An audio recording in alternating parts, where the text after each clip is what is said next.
Fly Pelican, fly Pelican, fly Pelican. And I tell them that birds of a feather flock together. Fly down, I'm a Pelican forever. Pelican forever. Ain't gon' lie, I feel flyer than I ever been. You stay ballin', this New Orleans, I'm a Pelican. It's going down in the nest, wild, wild west. Come in town and you best show us some respect. 3-point threat, I better make it rain. If it's up, then don't jump stupid like your ankle sprain. Always said, never hate the player, hate the game. Jumpin' where the dame late, punch a train. Post game, Big Q, talking about business. Bird gang, YouTube, they ain't flocking with us. Lock up the division mission, get into the finals. Finish competition, then it's going win the title. I know this flyer than you can get. Such a threat that the refs just might call a tag. You could double, you could press, but you can't check. Right, left, slide by you like a Eurostag. Fly Pelican, fly Pelican, fly Pelican. And I tell them that birds of a feather flock together. Fly down, I'm a Pelican forever. Pelican forever. And never, and never, and never, and never, and never, and never say birds of a feather flock together. Yeah, fly down, I'm a Pelican forever. Pelican forever.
Thanks. Shout out to the fam. Appreciate y'all joining us for a happier installment of the Pelican Postgame Report. I'm Big Q. I got my co-host DC on the stream. Much love to the fam. Appreciate y'all as we coming at y'all. Pelicans get the job done, man. 104-92. They close out the preseason with a much better performance. Shout out to our reserves who really hustled and played well in the second half of the game as well. To kind of show some light and have some bright spots for some developmental players into the future going on to our G League team. So it's real positive and fair as we get going. So please feel free to hit the like button, hit the subscribe button as we get going. DC, how you doing, my man? Pretty good, man. A lot to look forward to with the Pels going into the season on the right note, getting a W tonight. So it's good to see everybody playing pretty good for the most part. I mean, you know, you can nitpick some stuff, but great game from the reserves, great game for Pels, and good to see the little young cat Crutch out there, man. Like that at the end of the game, man, helping close it out. Yeah, the young players really stepped up, man. We're gonna talk about that in the individual breakdown as we're gonna jump right into it. Y'all feel free to hit the like button, man. Much love to you guys as we get popping and shaking in this episode of the show. 104-92, the Pelicans did their thing, man. On almost a 49.4% shooting from the field. They were 43 of 87 from the field. The Magic were 35 of 84 for just under 42%. Pelicans, 7 of 28 from downtown for 25% flat. Magic hoisted up 47 3-point shots, hit 13 of them for almost 28%. And the free throws, Pelicans 15 times to the line. So did the Magic 15 times. Pelicans 11 of 15 for 73.3 versus the Magic 9 for 15 for 60. Pelicans almost 50 rebounds tonight in the matchup. 27-26 assists for the Magic. 11-11 on the steals. Magic did have the bulk of the blocks, 10-14. Turnovers were even though points off of turnovers wasn't even. 24-14. In favor of what the Magic were able to do. 22-16 on the fast break points in the paint. Pelicans redeemed themselves 50-40. there as well. So DC, let's talk about it, man. On the team statistics, I like the fact that the Pelicans had a high amount of rebounds and the points in the paint was a big difference too. Let's talk about that, man. Most definitely, man. Getting those points in the paint kind of go hand in hand with some of those fast break points. And it doesn't look like it. I know the turnovers were tied, man, but really early in that game, I think that was kind of the thing that kept us there was those turnovers. A lot of them forced by Zion, but we couldn't buy a 3-pointer, man. And they were pretty hot behind the line early in the game. As you can see, they cooled off later in the game.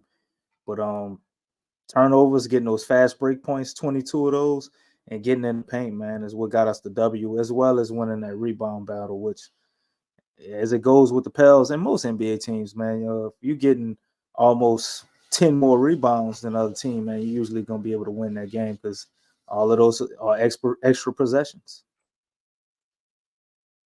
Indeed, and like I said, it was a good performance, man. To be honest with you, I like what they did in this matchup. A lot better energy for the Pelicans. They were a lot more competitive in this one, and that's what we asked for. You know, we just see a little bit more competitive nature against these teams. So anyway, let's jump right into the individual statistics.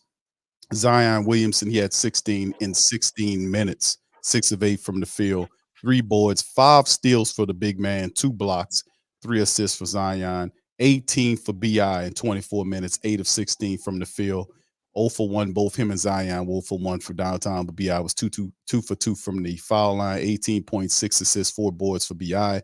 11 for CJ in 23 minutes of action, 5 of 12 from the field, 1 of 2 from downtown. He did have 5 boards and 5 assists for CJ, 10 for Big V in 21 minutes, 10 points, 6 boards for Valanciunas. Herb Jones in 24 minutes, he was 7 points, 3 rebounds on 3 or 4 shooting from the field. Then we get to the bench. You seen Jameson doing his thing out there. He had 10 points, 9 rebounds in 16 minutes, very active.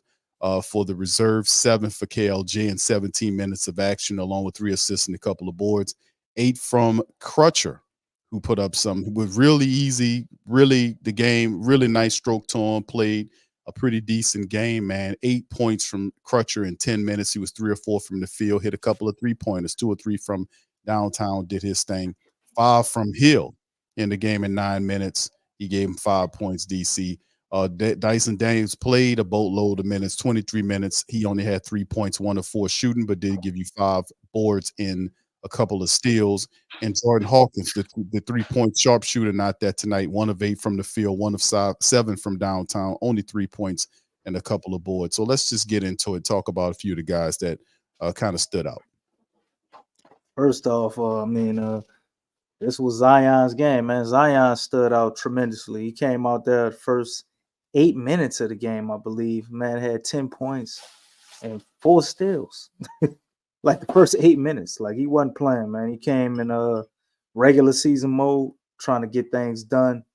I guess get the team, pretty much going, man, and kill some of the anxiety I'm sure they probably got about playing better and the turnovers and the offense looking really bad. And you put the ball in Zion's hands, man. He's moving like that. Ain't nothing a lot of teams could do, unless they're gonna just damn near load up the whole team, man, try and slow him down.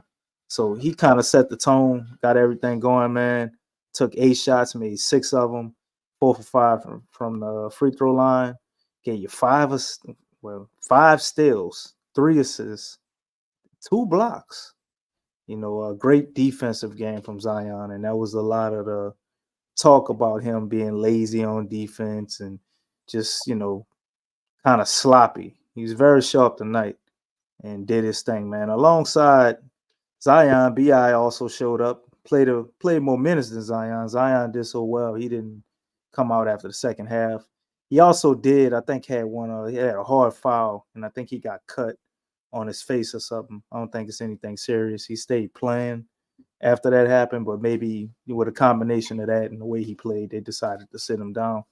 But BI also showed up tonight, man. Gave you 18 points on 16 shots, mid-range assassin himself. 4 rebounds, and point BI was working in full funky effect tonight with 6 assists. and he only had one turnover. That was a big thing with him through most of these preseason games. He kept turning the ball over, man. 4 turnovers this game, 5 this game. One tonight. So Bi definitely showed up. They got it together. They had a little 1-2 thing kind of going with him and Zion at some points in the game. Nice little alley oop. He assisted Zion with CJ threw an alley oop to him. So the offense looked a lot better, especially in transition and fast breaks and how they were playing faster off the turnovers. But our sets when everything slowed down still need some work. Other than that, I mean, JV and CJ played all right. Herb played okay. Nothing that blew the doors off of them for me. But like I said, I like what I saw from Crutcher close out the game. New player, not sure what to expect from him. He came out there and real smooth, man, and helped to end the game. And I thought Jameson is he did pretty well, man. Trying to probably secure a 2-way spot and gave 10 points, 9 rebounds, and assists all in 16 minutes. Real athletic, big, goes straight up and down, doesn't really foul a lot.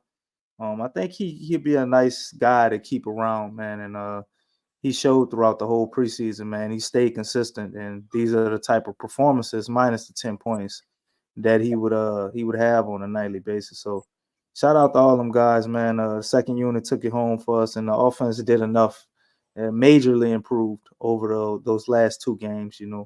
They didn't quite look how we saw in the beginning of the first Orlando game because we just couldn't buy 3-pointers tonight. But if those 3-pointers were falling, man, we probably would have been able to blow Orlando out and close the door on this game a lot earlier. Yeah, I'm really a much better performance. Okay, let's get that out the way. This was a so much better performance, a lot more competitive. It wasn't perfect. Okay, it wasn't perfect.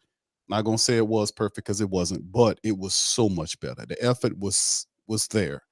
The fact that the reserves off the bench trying to make a name for themselves, trying to get a spot for themselves, did really well. I like Jameson. I always talked about Jameson. Crutcher was really cool to see what he was doing out there. Look really smooth and comfortable out there. Knocked down a couple of threes. I will, you see some of these guys behind, the lower guys on the roster, so to speak, and of course I'm encouraged. Now we get ready, DC, as we move forward. We got another team that we're going to end up running into, man, and that's going to be a Grizzly club that we should be facing in the first week of the season on the 25th, fam. Mm-hmm. So, I don't want to jump right into it's a lot of time between today and the 25th. We got some time to kind of iron out some things, get some a little extra work on, get a little extra scouting work done as we have to go to Memphis to the FedEx Forum to take them on. It's going to be interesting at the same time. But before we get to the Memphis game, and of course, somewhere in between, and we definitely going to do a multi-hour stream, something like we always traditionally do here on PPR. Every year we'll do a season outlook, like before the season starts, the regular season starts. Between the preseason and regular season, we'll have kind of a look at the season going forward and kind of span ahead. So let's do a little bit of that right now, DC. Let's do a little peering. Get your crystal ball out. Man, hold on, man. Before I get that out, I gotta ask the witch lady, man. How far we peering? Hold on, DC. Before you get your crystal so I know what crystal ball to get. well, there's only one. We just reach. I got several. Over here. Okay, so you're saying you're warlock. That's what you're saying. I ain't say that. I'm a man of God. I don't know what you talking about. I thought we was talking in metaphors. You ain't talking in metaphors. You asked me which one. Well, put your crystal ball up to the camera. I like to see. I ain't got no damn crystal ball, man. I ain't got no damn crystal ball. Well, we talking in metaphors. Listen, actually, it was gonna be a joke. I was gonna say, get your crystal ball out. Don't and put it next to your guitar. That's what I was gonna say before you interrupt me. That one was kind of weak, bro. Well, I mean, you go get it anyway. We're gonna talk about that later, brother. But listen, let's just peer into the future and let's look and see what we can do. Because I know a lot of people are excited about the Pelicans. It's kind of a mixed bag because they tempering their expectations because so many years we get to this point, we're really excited. Last year we started off really good. We got toward the back end of the year and we were like number 1 or number 2 in the West. I forget. We were rolling, and then the year changed and everything changed along with it. So this year, we dealing with a few injuries. We got Trey that's supposed to come back late November, some time Yeah, frames. they say he might miss maybe 7 to 10 games. He might miss Trey. He should be back within that time span though. Right. We got Najee down. But we are the Pelicans, man. I don't. We got to see what this physical therapist could do. That's right. That's a big caveat. Is the physical therapist is here. So with that being said, looking into the future, let's kind of peer into it a bit. Pelicans head into this season. We got a healthy Zion Williamson. BI's there. CJ's there. Herb's there. And we are missing a few people. Najee, Trey will come back later on. Jose Alvarado just had a twisted ankle, I think it was. So he should be coming back real soon. So with that, going into the season, let's kind of look at that, man, and see what we need to do to kind of build on what we did last year when we started the year really well. We started that year, the season really well, and then we were able to get to the back end. We just need to kind of stay healthy. What improvements that we can see? Borrego's system with the offense. The defense still needs to improve, in my opinion, as well. We need to tighten that up. So let's kind of talk about that now. First off, Lexa, what's up, Lexa? Lexa says Trey will be back late November, early December, because we have a physical therapist now. All right, shout out to you. Oh, let me give a GC before you get your long ass rant like you usually do. Man, I ain't getting no long rant, man. Okay, let me talk to the people right quick. Shout out to the fam. Appreciate y'all before DC take the mic and run with it. Shout out to Stephanie and all the family members, your digs out there, brother Slim, Darlissa, DB. What's up, Lexa, the queen? Appreciate you, queen. Much love to you and the rest of the queens out there. All right, Jake. Hello. What's up, brother? How you doing? Says Jameson. I see him on the roster for sure. Team got to make up their mind. It's KLJ or C. Brian. They similar, can't pick. C. Brian can't shoot. A two-way guy, man. His defense is he needs to play better defense to me, and he's not really that of a shooter. I do like his aggressive, penetrating style, but if he can put the defense with that and get somewhat of a shot, he would be an interesting prospect for us. I tell you what. Just one or the other. He ain't even got to do both. Just give me one or the other. Well, you talking about the shooting or the defense along with the penetration? Yeah. Okay. Because the way he can generate contact, man, and get to the free throw line, I think that's a very special skill to have. And if you can, build off of that, you got to get something to lean on when that ain't going. The refs ain't gonna key them calls all the time. So when you're not getting calls, you're still gonna be that effective. I mean, super athletic, but as far as being him and Kyra, I mean, Kyra got a roster spot, man. He got a two-way spot. And to be honest, he hasn't done anything in the preseason for me to see them adding him to the active roster. Not saying I'd be disappointed if he was on our active roster. I don't think he made a major improvement from last year to this year for them to make that type of move. Yeah, that's quite a few things that we're looking at. I do like Jameson for that spot, DC. He's a guy that moves well, and it's a lot of improvement that you can help him develop. And we can use another guy like him on the back end of our rotation, man, just in case something happens there. But as far as like C. Brian. What's up, Aramis? We forgot about Aramis, man. What's up, Aramis? Yeah, shout out to you, Aramis, my man. Appreciate you. DB, if I didn't holler at you. All y'all, appreciate y'all so much, man. Thank y'all for being here.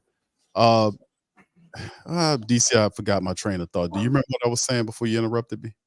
My bad, man. I was just trying to shout out Aramis. No, it's okay. Go ahead on your long rant. I don't have a long rant, sir. I was just talking to the people. That's you. I'm about to turn the mic. Oh, that's what you call it. Okay. Yes. So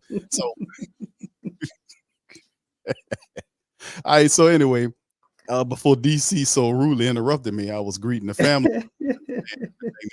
but yeah, C. Brian.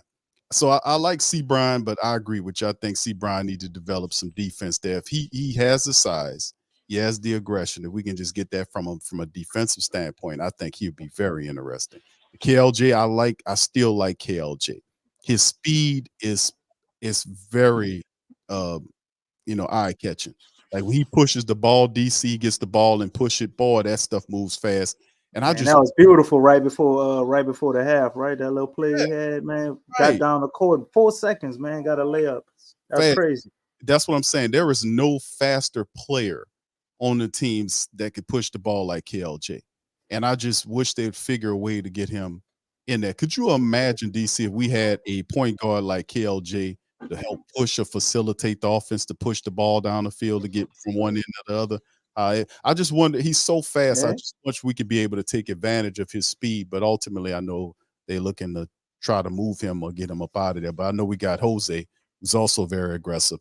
But, it's just interesting. But Crutcher is a very interesting prospect. I do like Crutcher. I think he's probably ends up as a G League guy. And there's several other players that we'll keep an eye out. That's the kind of the undrafted guys. But really, truth be told, DC, I'm looking at my first round draft pick, young guards like Jordan Hawkins and Tyson Daniels. I really want to see those guys, big guards. One can shoot, one can play defense. When worked on this shot, I'm going to be looking at their contributions coming up on the season, because we're going to need our young players once again, the EJ Liddells and these guys, with Najee Marshall being out, the EJ Liddells and the rest of these young players off the bench to step up and have a contribution as we get ready to get into this season. I got the Pelicans schedule, a portion. What about Jameson though? Before you get to the schedule, Slim South said you were talking about Jameson before I cut you off. Thank you. Hey, Slim, thank you, brother, for reminding me. Yeah, I've talked, I've mentioned Jameson to you, DC. I talked about Jameson and how I like his size, I like his ability, and he just seems to be getting better. I think the Pelicans, and we knew they like Robbins. We knew they like Liam, and he's not healthy. So you don't think that could be a Brockington type situation, man? Well, maybe we bring him back once he gets healthy. It's possible, because Liam Robbins, man, he had a lot on skins on the wall as far as accomplishments he had. I mean, talking about a defensive player of the year. I think what SEC, right, or ACC? It was. I think it was same conference as. I think it was the same conference as Jose. I thought he did that with Vanderbilt. Is SEC? Yeah, SEC. Okay, I'm sorry. I want to say he was. I think he did that in the SEC with Vanderbilt, if I'm not mistaken. Yeah.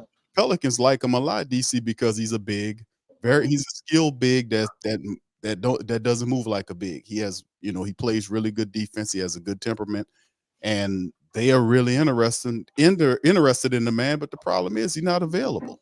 Yeah, he get hurt a lot. And DB said he shoots the 3-ball. That's right.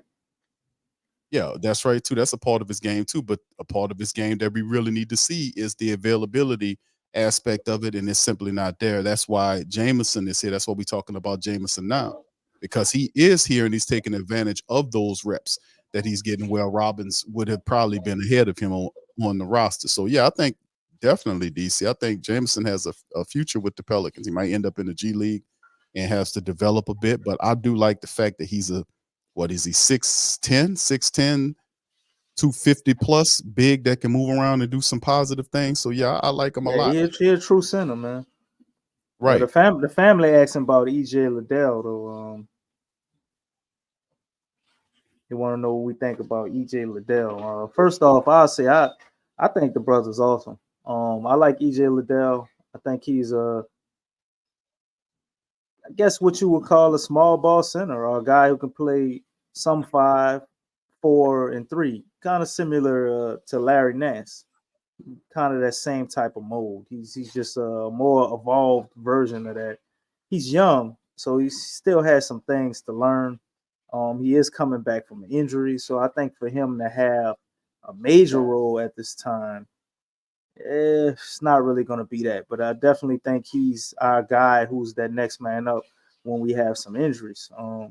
EJ is going to be right there in the thick of everything, and I think they do have a vision for him, as you've seen how we were using him in the preseason and allowing him to play the 5. Pete called my damn Pete that made it all the way over here. Huh? But oh yeah, we're gonna be on Patreon tonight later on too, fam. I got a lot to talk about on Patreon. Go ahead, DC. EJ has a nice offensive game to him, man. I just think he got to find his groove. He got to get his confidence back. Being in the NBA, I mean, he's really a rookie. You know, this is his rookie year.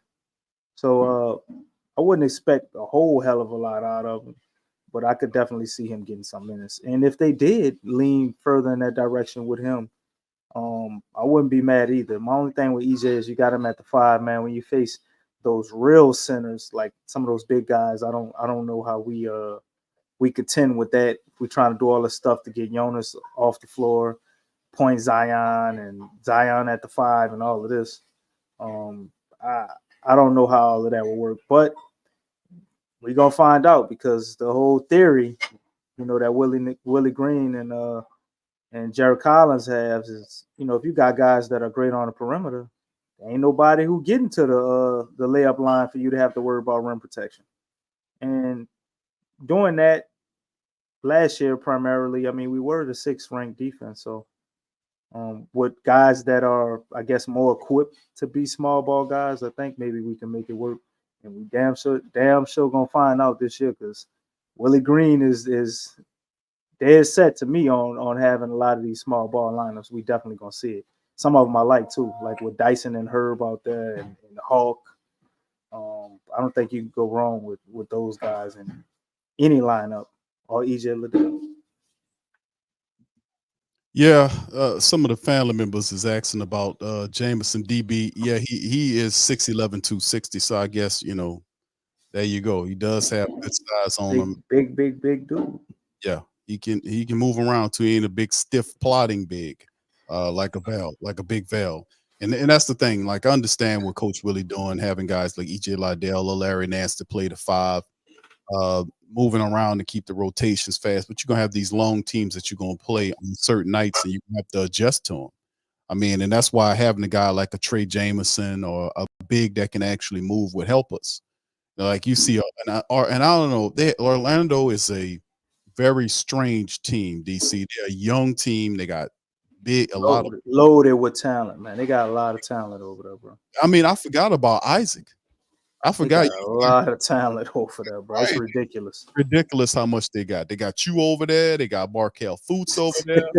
You know, they got Isaac over there. They got both Wagner boys over there. They got Paolo. You know, and then wait, yeah, that's right. They did have another Wagner. I thought I was tripping for a second. They got both of the brothers. They got both Wagners over there. Wow. So I mean, it's almost to a point where that might be a little bit of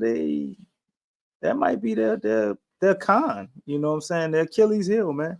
The fact that they got all of those guys, and it's gonna be hard to figure out who you play and who you don't play. They got a lot of guys that could easily be in a rotation, man. They're like 14 deep with guys. If they get rid of some of them, I'm sure they'll be able to get a role on another team around the league. Yeah, that's the thing, and I know there are a few teams that are long, like the Orlando Magic Club is, and they are a nightmare match for the Pelicans. Like during the regular season last year, we had some issues with them down the stretch. We had issues with everybody down the stretch, to be honest with you. But at the end of the day, I think being versatile in our lineup, and Lexa's right. Shout out to Lexa.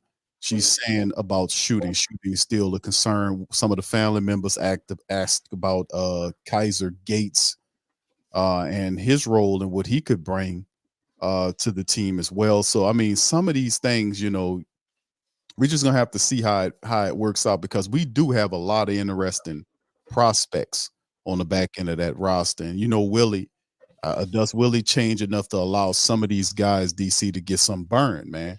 You know what I'm saying? Look what happened to KLJ last year when he was sitting there. We could open up the back end of the roster a little bit more. Maybe we could have been a little bit different. But, you know, I understand Willie's his philosophy. I don't think KLJ is not just him, DC. I'm just saying you had he's just not a guy Willie believes in, man. What about the rest of them? Do we believe in the rest of them that was available that was just sitting up there? I think it's gonna be a lot more belief in Dice. That's what he's obviously showing us. He believes in Hawk. I think they like his mentality, and as he gets, you know, stronger and used to being in the NBA, a lot of those shots are gonna start falling. So I see some guys he believes in. I think he might have some faith in EJ Liddell. That seems like a type of guy. But I don't know, man. Kyra, to me, what would you say Kyra weakest areas are? And I would say, before you go ahead and answer, it would be defense because of his size, and he's just not aggressive enough. You know, and for that reason, I don't think Willie believes in him like that. Somebody where he would give a major role. Man, Kyra would have to play amazing to really get a chance. I mean, he shot 40% from 3-point line last year, and we still didn't give him a chance. And we was dying for 3-point shooters at certain points during the year. Yeah, I mean, his game is speed, and he's a guy that can get to the basket faster than anybody that you have on this team. He's a guy that not only gets to the basket, but he knocks his free throws down. He's shot better from 3-point line. So his defense, you know, does need to improve, because I think KLJ probably needs to get a little stronger. His size, you know, he's a 6'1", 170 guy, and might probably need to get a little stronger, because how big is Jose Alvarado? And Jose's not getting pushed around. Jose's he's not as tall as Kyra, but Kyra is not as wide as Jose. Jose is kind of solid, man. He got more muscle on him. Still got to get in that jump. It's been like that, man. Kyra, I like Kyra a lot, but he is what he is, man. I look at him like before you get hold on, before you get into it, let me ask you something. You talked about him hitting 40-something% from 3-point line. Yeah. You talked about him, nobody on this team, including Alvarado, is faster than him getting from one end to the other. Speedy Claxton, Q. That's what I was gonna say. That's who he reminds me of. Speedy with Claxton. more potential, you know, more skill, but Speedy Claxton, but he's got to show it. Like Kyra, to me, what David Griffin say about Drew Holiday? Sometimes that's you have before to. What he said? He was a dark horse MVP. Sometimes you have to tell a guy to take the lead. Oh, what was that? You got to give him permission to lead. That's what you got to give him permission to lead. What the hell? David Griffin will be saying that to Kyra too, man. He's just not aggressive enough for the skills that he has. And I think over time that can get better, but I just don't see him getting the opportunity with us. Watching these 4 games in the preseason, I done kind of made my decision. Still like Kyra, man, but you know, writing's on the wall for Kyra. And I'm starting to wonder about JV. Like looking at how that looked, I ain't ready to say trade JV. I ain't ready to say I want him traded. But if he continues to look clunky and not fitting what they're doing like he did during the preseason, that might be a conversation we got to revisit too. Yeah, well, all these guys that you're talking about, whether it's KLJ or Valanciunas, these guys are listed on the trade block. You know, they're making no secret about that. That there is, you know, anybody comes with a decent offer for what they're asking for, more than likely they'll get shipped somewhere else. I think it's just so unfair for KLJ, because he was kind of like the redhead stepchild. He was drafted by a general manager for a coach that didn't want to have nothing to do with him. And a shaking coach on draft day. Don't forget he that said, part. Right. He was shaking like a leaf. Right. And I think that's so unfortunate, because KLJ could have been a player that was a part of it. But then the team picked up Dyson Daniels. Now they have Jordan Hawkins. Yeah, that pretty much writes him out. Then, of course, the maturation of guys like Jose Alvarado is no place for KLJ. So, I mean, it's unfortunate. But, of course, if injuries do happen, you know, he might have a fit in there. But I do think I agree with you. I think the writing is on the wall. The rumors are already out there, and I think there is some weight to the rumors with Valanciunas and KLJ. So, you know, unfortunately, it is what it is as far as him. But I really like the kid. I think he has so much potential, man. All right. Yeah, but unfortunately, I don't know if he's gonna reach it with us, Q. No, he's not. Showed me that. Willie Green, I think if he would have came out here, man, he'd have done some amazing stuff in this preseason. Maybe he had more of a chance, but the way Dice is playing and, you know, what we have in Jose, man, Dice was doing some point guard stuff, bro. So it's like, man, where would Kyra really fit in? He don't fit in. That's the point. He don't fit in here. He don't. That's why they looking to move him out, and they realize that about Valanciunas. They gonna eventually move a V because he doesn't. He's just not the type of center that you want to have in Willie's offense. He's just he's a half court guy, man. right. So you would probably send him. He would do well in a system like with Sacramento. I mean, not Sacramento. Can you San Antonio. imagine him in San Antonio? I know that's what you're trying to say. Yeah, San Antonio. That's what I said. San Antonio, he'll be 18 and 10 every night, man, all the time. Yeah, backup for Wembanyama. He probably could play next to Wembanyama. Wembanyama's pretty athletic, man, and he's skinny. So I would rather him on power forwards anyway. Yeah, you saw how Wembanyama had everybody scared to shoot in the paint. Yeah, that would be scary, bro. I hope we don't give him to him. He'll get to you from anywhere. The dude is ridiculous, man. So but like I said, that's early on. That's before people start dunking on him, and we'll see how it all goes, man. Because we'll see how it lines up, man. It'll be interesting. But yeah, we do have some really nice talent on this team. Going forward, I don't think KLJ will be a member of it though. But DB said JV playing as if he knows he's out of here. Yeah, it's not a secret. It's no secret on any of these guys, to be honest with you. Both KLJ and Valanciunas, DC, both of these men are on the trade block, and it's no secret about it. And they'll more than likely be gone when that time comes. So it's just life in the NBA, man. And of course, I got our depth chart on the screen right here, DC, starting it off, and you see a lot of red paint next to some of these names, man. With Jose, we know he should be back. Trey Murphy, Najee.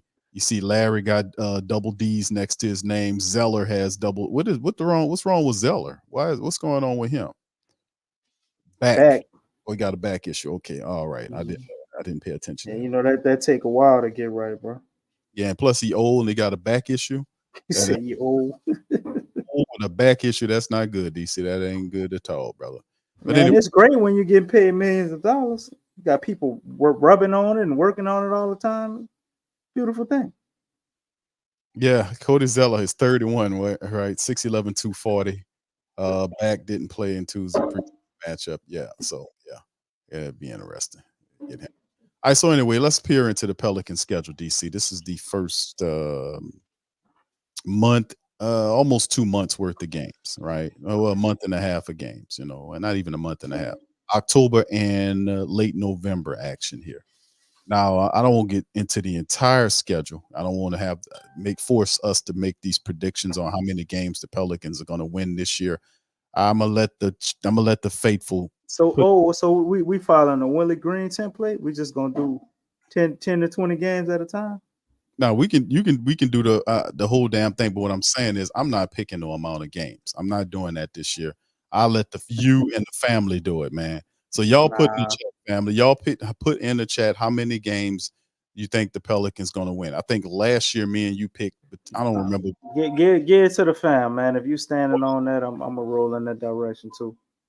I'm not picking it. I'm sorry, but I'll ask the family members to give their thought process on it, because we do this every year. What the Pelicans gonna do, and I don't want to, jinx it. Yeah, yeah. DB says nope. I think it's bad juju. All right. Anybody else want to throw a number of how many wins the Pelicans get this year? That's a damn shame, because a lot of people feel, Trey say 45. Okay. And that's an improvement of what from last year? How many we won? Like 42. We had 44 last year. 44. So 1 game difference. All right. Thank you, Trey. 56. All right, Marlon. All right, 56 or more. Standing on it, huh? All right. We putting a lot of faith in that physical therapist. We got one, and that's the missing ingredient. That therapist is big. Nickov says, wait, hold up. We only got one physical therapist. Do we have 2? I think the world would crack. Oh, that's the head physical therapist. The world would crack open, DC, if we had 2 of them in there that were actually really good, man. I think we can only accommodate 1 at a time. Stephanie says maybe 2 more than last year. All right, Lexa, what you got, baby? What you think? Just I need to see the Pels play a few games. We need to see their identity and idea rotate. Come on, Lexa. Okay, Lexa. Lexa, I'm gonna have. That's right. I'm gonna put a little pressure on you, baby. I want give me a number. Just throw it out there. You know you're good with it. Just give me a number. Yeah, of course I'm not gonna say it, but I'm gonna let you say it. You give me one. All right. DB says, I'm crying, laughing, physical therapist. Yes, that's the magic sauce. And indeed. That's how sad it is. You got professionals here. These people supposed to be professionals. And for the last several years, we've been dealing with all these injuries. And it turns out we didn't even have a physical therapist in the building or one that was hitting on anything. So what the hell is No, we didn't. We didn't have one in the building. I guess it was sponsored by Ashna, maybe. dude? Let me tell you something, bro. Ashna Hospital, they have to have one physical therapist there, DC. They have to have had one. It probably wasn't any good. Remember, we had guys that was in there, and the guys got sued. What wasn't one of those? One of them was a doctor. Wasn't one of those a physical? I don't think. All That right, was I think that was the guy who did Delvin Bros that surgery on his foot or whatever. And but he worked on the Pelicans side too, yeah, he was on both sides. both sides, and that's the problem. He was overburdened. He was with the Pelicans that year. Remember when all our starters was out like the whole year? Yeah, they just sitting on the bench chilling. I remember that. Yeah, The whole starting lineup. I was like, man, I ain't never and seen a couple nothing of like reserves too. They had a couple of reserves there. You remember that? Everybody out for the year. Drew Holiday. Wasn't Who we had? Tyreek Evans out. remember your boy that got shot? He was wasn't he hurt DC too? Butler. You talking about Butler? No, Bryce DeJean. I don't remember Bryce DeJean. Okay. I don't remember. Okay. Yeah, it was ridiculous that year. Everybody was just sitting up there. I was like, man, what's going on here? Hire everybody else across the league and get their people on the floor at the same time. We can't seem to do anything right. But in the end, that's in the past, bro. We got a physical therapist in the house now. Yes, we do. Them days are over. They are indeed over. Just look at Aramis. Aramis said, my prediction is Zion and BI will play anywhere from 65 to 75 games. We will go into the playoffs as the top 5 seed, and we will play OKC in the first round. Appreciate that 1999, Aramis. That's right. Very much. Shout out to you, brother Aramis, with the super chat, my man. Appreciate y'all for doing that. And I agree with you wholeheartedly, man. If we can get those guys north of 60 games together, I think we have something special. But not only just that, but be able to kind of, have it situated, DC, in a way where we can be able to use, like I've talked about this for several years now about using our rotation.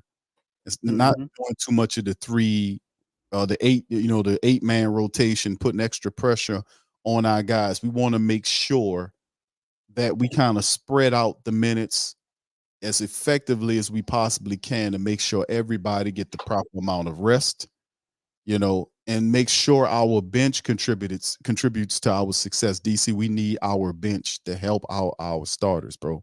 We really need that. So let's look at it from this perspective, bro. Let me get the depth chart back up on screen right now. When Trey Murphy comes back, let's look at what our lineups are going to be going into the season. We'll do a light preview of the Memphis game, and of course we'll come back on a later stream and do a fuller breakdown on the Memphis thing as well, going into the to start the season off. But let's talk about this depth chart and what it looks like. CJ McCollum, BI, Herb, Zion, Big V, 5. Let's say all of our guys are healthy. That means Trey, Jose. Of course, Jose not going to start over CJ McCollum. We know they're not going to do that. But what is the 5 with a healthy Trey Murphy? Does Trey get into the lineup? Does he push Herb out of the lineup? What are we looking like here? Let's talk about that, what that rotation looks like. And of course, our key reserves as well. We need our reserves this year, family. We're going to need our reserves to contribute. When we behind, we're going to need them to hold leads. We're going to need them to step up and do it. And we got a fantastic rotation. We got Larry Nance. We got, Trey Murphy. He might be coming off as the 6th man there. Jose Alvarado will be healthy along with Dyson Daniels. Najee Marshall when he gets good, and don't even think about Jordan Hawkins depending on where he'll be. So let's kind of talk about that, what the rotation looks like with our guys healthy and what we look like going into the season, because I think we got a lot we can do right here to kind of keep things steady and balanced.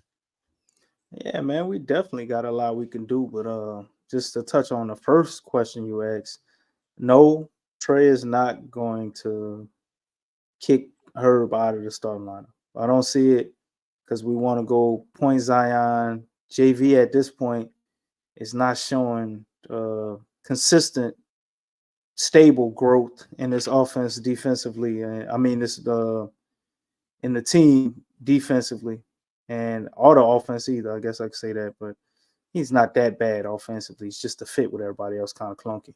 So Herb is the best defender in our starting lineup. Everybody else can score. I don't see them taking Trey out.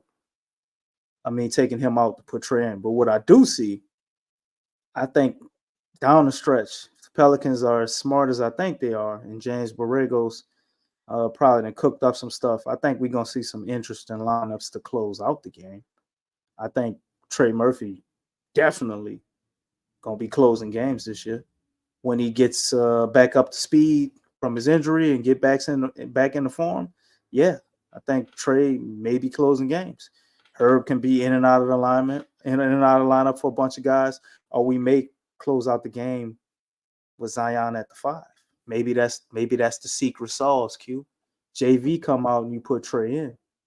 Now we got Zion at the 5. Trey can stick power forwards. He's 6'10. Bi damn near 6'10. You got Herb still out there with CJ. I think that's enough defense to make it happen at the end of the game, unless playing somebody that has I guess just a fantastic twin tower lineup that can force you out of that. But I think that might be a little bit of the secret sauce, bro. We're gonna have an interesting closing out the game or the death lineup, so to speak, that we've been talking about. As you see, we draw parallels to the Warriors a lot to keep comparing Zion, Draymond Green, and all of this. That's what I want to see. Now, as far as the second unit, what I'm really excited about is some Jose Dice minutes in the backcourt, man. I want to see what that looks like. You got Larry, and I like Najee. I like Najee Q, but I would be really excited to see Hawk or EJ Liddell get some of those minutes, man, instead of a lot of those minutes that Najee gets. I think those two guys have tremendous potential. Dice, to me, has already passed up Najee. So he's pretty much, I guess, right behind Trey and Jose as far as the minutes off the bench. And then you got somebody like Hawk shoots that 3 ball, man. You got to find a way to get him in there. So you got to mix him in the rotation. Obviously, you're going to use Najee some, and you got Larry. So EJ, maybe it ain't going to happen. Maybe they use Hawk, but maybe they figure Hawk not ready and they want to put him in the G League. Or DC, you And can use EJ get some minutes. you can see a 3 guard. It could be possible you can see a 3 guard look along with what you were saying about a Larry Nance. Well, you're going to see it with Zion. They're going to put 2 shooters out there with Zion. I guarantee you at some point this year, you're going to see a Trey and Hawk lineup with Zion in it. I'm willing to bet money on that. But at what point during the season? That I don't know. Yeah, that we have to figure that out. But like I said, we got a ton of talent off the bench once healthy. I mean, you talk about Jose Alvarado along with Dyson Daniels and this other guy, Jordan Hawkins. I mean, and Dice could slide to play the 3 if you need him to. I mean, you could have a 3 guard look off the bench that you can have, that you can roll out. Of course, you talked about seeing Larry Nance and seeing a guy like EJ Liddell. We do have different ways or different things that we can look at to make things, interesting. We got a diverse lineup that we can hit you with. So I just hope they have the imagination to take advantage of that and make things pop. We have some very good players on this team. I think the biggest impediment to the Pelicans is the health angle. We have to be able to stay healthy. That means that the camaraderie of the team improves, the defense improves, the communication improves, because the defense gets better with the communication. Sometimes I want them to communicate and talk a little bit better, to let to each other, to kind of make the Pelicans defense a lot stiffer than it is. We have the potential to be a really good defensive team if we kind of focus in on that.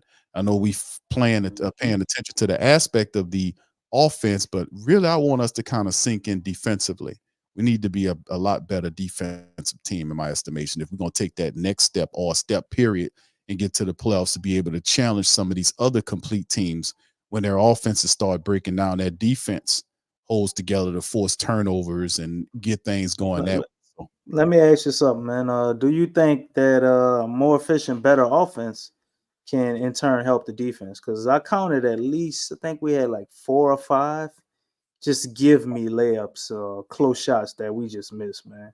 And it went bad every time. We miss a gang of 3-point shots even when they're open. What if we find a way to, just make the shots we're supposed to make, like the stuff they're giving us? You don't think in turn that would help the defense out? Other than our pick and roll defense, you're right, Molly. Our pick and roll defense with them bigs is still need work. It's needed work for the last 2-3 years. And we still working on it. It's a lot better than when Alvin Gentry was here, all right? But what do you think about that, man? The offense, obviously they're gonna have more player movement. We're looking to hit more threes. How do you think that's gonna affect the defense? I mean, I don't know. I guess from my philosophy, you remember that's like what Monty Williams used to talk about. Monty Williams' philosophy was offense off the defense. Right. That's what he would preach. That's kind of how we look at it too. That's how that's true. But we come from that train of thought now. Willie is a student of Monty. Some of it from Monty. He does come from up under him. So I tend to agree, DC. I think it's a psychological effect on the team like that. Like some of these other shots, we were some of those shots wasn't falling for us. Like we had some shots around the hoop that, we just didn't get the roll. I get it. But I also I'm a traditionalist in terms of like getting those offensive rebounds and getting second chance stick backs to kind of help us out as well. So, I mean, I guess I can give you some credit on that and agree with you that it can be that case. It can have a positive effect on the team from a mind state, from a psychological perspective, among other things. But me traditionally, I just want the Pelicans to have an identity. What is the identity of the Pelicans team? What is our identity? And that's the thing that I kind of look at. Like some of these other teams that are really good, that are competitively and consistently on top of the NBA's top 5 DC every year, is a team that know who they are and they play behind the identity of who they are. Who are the Pelicans? Who are they? So the Pelicans and the Saints got the same problem? Yes, they do. And they are ran by the same person. So get David Griffin and Mickey Loomis are 2 different people, Q. Oh, now they owned by the same person. What you say? What you talking about? Oh damn! I thought we was too good for you to show up over here, Mickey. I'll pop up every damn where. I'm with this shit. What are you talking about, DC? Talking about, man. Well, a lot of people say the Saints don't know who they are, and we just brought reference to the Pelicans not having an idea either. We're not talking about the Saints. It's a Pelican podcast. I know, but the Pelicans don't have an identity, and neither do the Saints. You don't find that a little ironic? Well, I don't find it ironic. I think you're trying to stir some shit. That's what I think. I think you're trying to do. Stay on topic. Start who would I be trying to start doo with? Well, you pick it. Hey man, we just spitting facts over here. We don't know what this team is. We don't know what the Saints is, and I'm glad you came in, man. But I really wasn't expecting you here to talk about the Pelicans. Thought David Griffin probably popping here, but nonetheless, can you tell us what the identity is of the Saints or the Pelicans? If you disagree, that's just I got to go to bed for 10. All right, Mickey. Well, we'll holler back at you next time, man. No hard feelings, all right. All right, that was Mick, man. Mick was he won't talk to you, DC. But that's the question we have to figure out. I'm happy he's about to go to sleep. He ain't got that thing on his hip right now, Mo. It's under his pillow right now. You might want to talk to him because the other guy is gonna run you to sleep with his word salad. So you don't need to get no word salad. what is the but see that's the thing that we talk about when we go into we could talk about all the schematics and the plays and who needs to be there and there in the third, but what's the identity of the Pelicans? Seriously. What are the Pelicans? And like we talk about a Memphis Grizzlies, they have a mentality that they consistently play behind. They're a gritty team, defensively speaking, and they get after you. Boston, all these other teams, they know who they are, and they consistently fulfill that. The Pelicans have yet, under Willie Green, and of course, this is his third year, to demonstrate what their philosophy is. Now, of course, people will say they'll try to say we're a bit of both balance. No, you're not. You're not good offensively as good as you're supposed to be offensively, and you're damn sure ain't good defensively. So they are 50-50 crappy in terms of I can say they're a bad balanced team, DC, in terms of that. But I'm saying this, if we had to focus on one thing more than other, and I know Borrego's here to bring structure and movement to their offense, what's wrong with the defense? Why aren't we as good as we supposed to be from a defensive standpoint, where we are a team that plays really tough defense, right, DC? We wear you out, and then we're a gritty team in terms of getting to the offensive boards, collecting offensive rebounds, and then we hit our free throws when we get to the line. Well, it's real simple, Q. It's a very simple answer. The Pelicans are now doing what? We're running a new offensive system, right? And we want to be what? A high up-tempo team where we increase the pace, right? I guess that's what they're trying to do. Go ahead. Okay. And what does it take to be a high up-tempo team that increases the pace? You have to have a lot of stamina. You can run all you want. You can train in the gym all you want, man. You can run a damn decathlon. It ain't playing basketball. So they just got to consistently get out there and keep playing basketball at this new pace and being able to have the stamina to play the same level of defense that we used to them playing while they get used to the increased energy output on the opposite side of the ball. That's really all I think it is. Now, the one thing I mentioned we don't have an answer for, but we never had an answer for, and our defense was still good last year, but at times in close games, it definitely cost us. You know, that the rebounding, which is also part of the defense to me, and that pick and roll, man, we run that drop coverage with JV out there, we get killed. So hopefully we find a way to have an answer for that this year. And I think just the guys, let me see after about 10, maybe 15 games, man. I think our defense should drastically improve once everybody kind of get their legs under them and get in full basketball shape, man. Because we want to be at least in the, I think, top 5 pace, Willie said. So they're going to push pace, man. When you pushing pace, after you do that, 3-4 possessions running up and down that court, man, you start feeling that energy leave a little bit, Q. So that's really what I think it is as far as the defense, just getting accustomed and used to playing at a different speed on offense. Yeah, I agree with you, DC. I think that we need that's I think a portion of that is us focusing on the fundamental aspect, and I think that comes with us staying healthy and all of them being on the floor at the same time. And I think I guess it's difficult for us to be able to get that defensive chemistry that we're looking for and the offensive chemistry that we're looking for from this team, because the starters are the guys that we need to win to get us to the level where the right into the playoffs and beyond, deep in the playoffs. We need these guys to be here and play together more than 10 games. So, right. And I guess that's where it happens at when the chemistry builds. So I can't wait for that to happen, man. I really can't, man. I really. That means the smaller Zion too, because Zion gonna lose some weight during the season. Watch. I agree. I want him to lose weight, bro, and people can get off his back.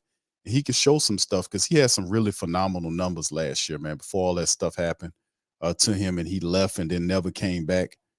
He had phenomenal numbers last year. He's on MVP trajectory, man. Yeah, he was and people forget that, man.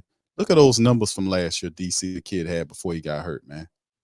Look at those numbers. It's ridiculous. He had over 61% from the field, 26 points flat, 7 rebounds, and 5 assists. That's ridiculous. So, I mean, we just need to keep him and BI healthy moving forward, and all these other guys. And like I said, Willie has to get smarter too, DC, in his coaching and his use of lineups, and he has to be able to trust these guys. You can't keep drafting these guys and not giving them ample opportunity to get out there and show what they can do. I mean, we got several first-round draft picks that's off the bench that need to play. You got older players in the lineup like CJ McCollum and all these guys. We got to be able to know how to stretch them out where we can be able to get these young guys in there so we can be able to take advantage of, the defense of a Dyson Daniels, the hustle ability of a Jose Alvarado, the sharp shooting of a Jordan Hawkins, EJ Liddell's physical nature. Also, he's a guy that can hit the long ball as well. Larry Nance aggression and everybody else that we need. Right. Willie needs to mature too. A big part of this, we talk about Zion and the rest of them, but Willie Green needs to mature too, fam, for real. So you don't think he's? I think he's gonna be able to do that with Borrego's, man. Guy has head coaching experience, so he can hand some duties off to him, as well as he won't have to worry about the offense so much. So Willie can look to be that motivator, and he gets help with the X's and O's. A lot of places where people say he needed to get better at. He's got somebody in place that we know is pretty good in X's and O's on offense. The X's and O's on defense, we had no problem with, right? So I think that by default is going to make Willie better. And hold up, Molly, man, I don't know what Zion be doing behind closed doors, man. I don't know. They say all that with Mariah Mills was cap. Said she was lying. I don't know what goes on in that man's personal life. I don't know, man. All I know is you might know more than I do. I don't know. He said he got more moves behind closed doors. Dude. All I know is the paperwork came in. That's what happened. What paperwork? Paperwork came in on her. They finally shut all that shit down. She went cold quiet. You think that's they was talking about getting that girl, I think, $1 million contract, man, to commentate Pelicans games. Once all that went down, it's crazy, man. Toward the end of yeah, because I mean, they must have did something to show that she was might have been making a lot of that up. Yeah, CJ is starting to show attrition. Yeah, more times than not, his decision making is very suspect to me. I hope he gets better. Yeah, a big part. We were going through the stretch of the season, DC, when a lot of people were complaining about CJ McCollum. I mean, the dude had a messed up shoulder and messed up finger, man. I mean, that's kind of rough. And he was shouldering way more of the load than we anticipated him having. I didn't have as high expectations for him with all that going on as everybody else. But he definitely, has to improve. And I think taking the ball out of his hands a little bit more, or when you give him the ball, it's like, hey, CJ, go ahead, do your thing. I think the more we introduce him to kind of who he was in Portland, man, where he could just be that scorer, where he ain't got to worry about setting the table. I think if we can do that, that'll make CJ a lot better, a lot more efficient. I agree with that. Having him as a scorer, and because he clicks. He'll click on you, man. His button will get stuck, and he'll stay shooting on you, man. I see that. Well, don't let the play develop. Guys don't get up under the rim to get ready to get rebounds or nothing. He just gets down there and hoists it up, man. Yeah, I was like, dude, what is you doing? Well, my thing don't be that so much. It'd be that much sometimes, for me. Sometimes, yeah. But my thing be more, I think, what Lex is talking about, because you see him here had a ball, and it's like you're trying to thread the needle on this tough ass pass. Man, make the simple pass, bro. Don't do all that, and then wind up with a turnover or something. Just like boneheaded, preventable turnovers. Guess overconfident, thinking you can just make it happen, and it's like you didn't really have to do that. So that I don't like. All right. Well, there you go. All right. Yeah, CJ be doing too much. That's what a lot of people believe. All right. Okay. Like I said, the decision making is the biggest thing for me. What's up, Darwin? KLJ run the offense because he's really fast with the ball. Always says CJ needs to come up, pick and rolls, and shoot. All right, there you go. A little like rookie mistakes. Yes. All right, so with KLJ ain't gonna be out there long enough to run the offense. Well, we got to go over the Memphis game, right? Then we get out of here. Right. Let's hit the Memphis game, DC, and talk about it. Just a light little breakdown. We're not gonna go too Yeah, I know. I know, man. It's time to go, bro. We didn't overstayed our welcome.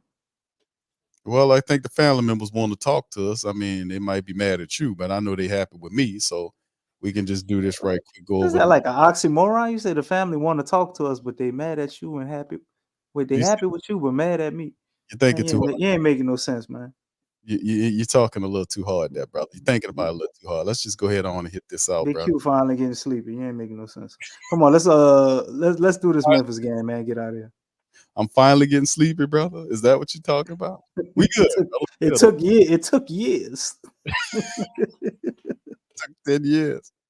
All right, so anyway, let's talk about it, DC. Memphis Pelicans, man, going up to Memphis to take care of the Grizzlies. Don't tell me about no crap about no Grizzly bear meat and all that kind of stuff you like to say every time we talked about the Grizzlies. They got some interesting pieces up there.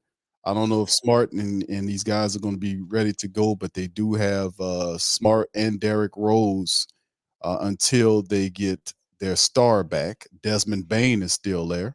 Jaren Jackson Jr. should be ready with Steven Adams and a few of these other guys. I remember guys laughed at Zaire Williams. Remember him, DC? And he seems to be fitting in with what they got going on. So it's a team like we talked about. That's true. I mean, you would rather Trey Murphy over Zaire Williams. I bet you anybody tell you that. Oh, I'll take that any day. But, definitely that. But anyway, when was it? Didn't we get an opportunity to get at Bain? Which draft did Bain come out? Me and you were sitting there. I think that was that the year we drafted Kyra? Wasn't that the we were on the draft show? I said, take him. We both were saying, take him, man. And they passed him up, and I don't remember who the hell we drafted. We drafted somebody that ain't here no more. He was so good, I don't remember who he is. Crazy. Matter of fact, I think we had the opportunity for the pick. I think we might have traded out of the pick. Was that the NAW? We traded. No, that wasn't NAW. We traded the pick for cash consideration or something, bro.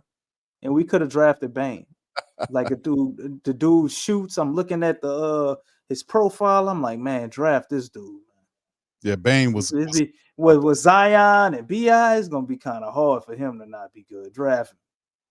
All right, so let's get into it. Let's talk about that, DC, because they got a lot of good. This is a well-coached team. They got a lot of good players there. We're going up there to Memphis to take them on. It's going to be interesting. There's also the statistic you always like to talk about when you have Zion Williamson and BI together. And when we got Zion there and they don't have their guy there, this should be a W. You say, I don't know. We have. It's going to be a good opening. This is a W, man. It's a W. It's a W. Oh, we the opening game kings, man. You know that. We come out like gangbusters. That first game, we be like, man, we going to the championship. Then after about game 10, boy, that here come the roller coaster. But yeah, we definitely getting this dub, man. The Pels, you seen the fire that they kind of were playing with tonight, man, trying to ramp up for the regular season. I like D Rose. Definitely not sleeping on D Rose, Lexa.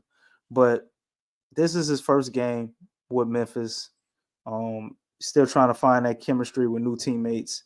Desmond Bain is a problem. So is Jaren Jackson Jr. But they lost to me, which was a big key to their success. Tyrus Jones. It's no longer there.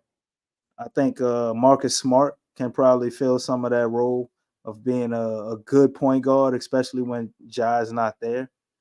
But this is a dangerous team, man, and I don't see it by no stretch of the imagination like we just going to go and slap them all upside the head. I think it will present a real challenge for us, and this will be a tough game, but the Pels going to come out with the victory. I just don't see them being able to stop Zion and BI. I've never seen them do it.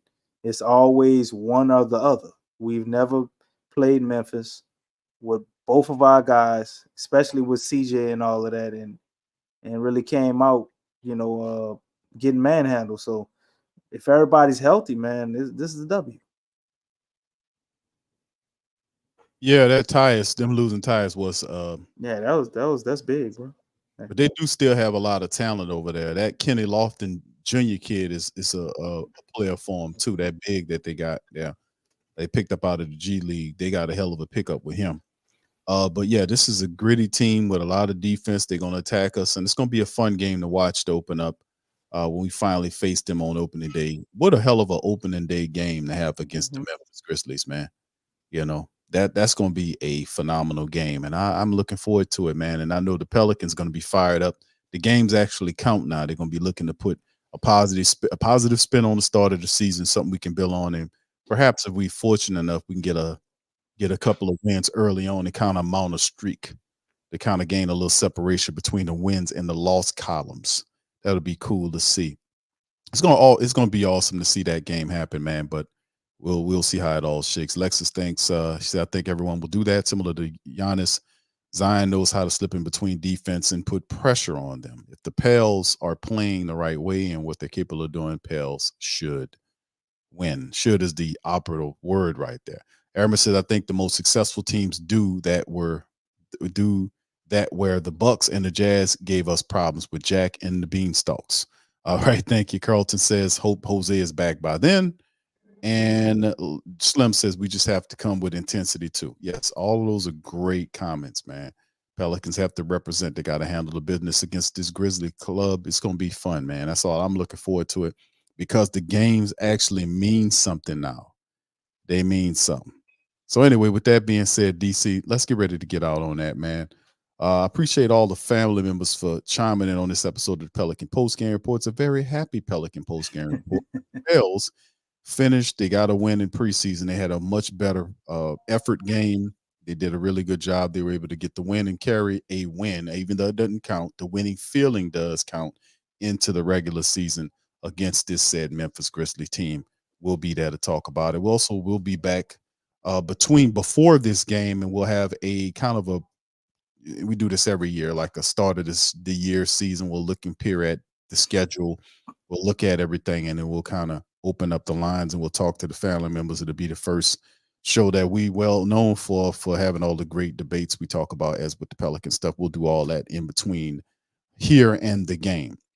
Plus, we'll recap the game as usual. So with that being said, man, listen, we appreciate y'all so much, man. Y'all hit the like button, hit the subscribe button. Feel free to share the show on your social media feed. Share this show. Check out Lexus with a really good report earlier today. Y'all share Lexus' report. Check it out. Spread it around. She dropped some good game. On the PPR. So with that being said, I'm gonna get out on this one. Appreciate y'all, man. Much love to the entire family. DC, you get you some rest. I'm gonna holler at you. Yeah, I need it, man. Yeah, brother, you got a plane to catch, bro. Go ahead and handle your business. I'm taking a boat this time, man. Oh, well, don't do that. It's choppy waters out there. You might fall out, bro. Don't do that. I got a cabin, man. It's got like a little gyro bed and then boat move it on bottom. Sleep through the whole thing. Okay. All right. Do you bring a guitar when you go out there on the boat? No, I can't bring the guitar, man. Why not? It must be a little boat, huh? It's a yacht. So yeah, we don't have that much space, man. I don't have that type of storage space. You pack light. You got a yacht with no storage space? I don't have a yacht. That's what I'm taking. You're taking a yacht with no storage space. Don't have a lot of storage space. Is the yacht yellow? No. Are you sure? I'm positive. Okay. Yeah. You know I was going with that. All right, so anyway, with that being said, I'm getting on out of here, man. Much love to y'all. Y'all have a good one. We'll holler at you on the flip side. Peace and go Pels.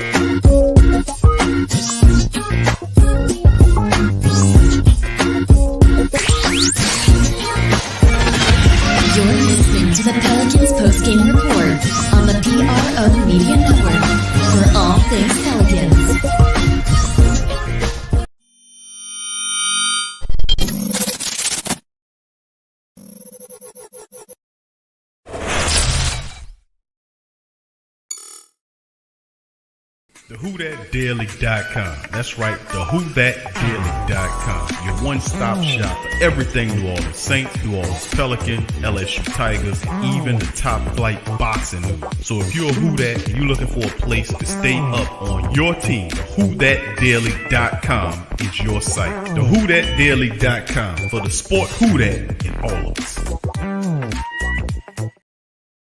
That's right, the Pro Shop is the platform store where you can go and buy all the latest merch to support the platform. Available at the Pro Shops, we have dozens of hundreds of products available for you and your family. Unisex tees for men and women, hoodies and sweatshirts, tank tops, kids and baby items, long sleeve tees, mugs, pillows, wall art, bath bedding, face masks, phone cases, stickers, bags, fanny packs, socks, hats, and many other items. Please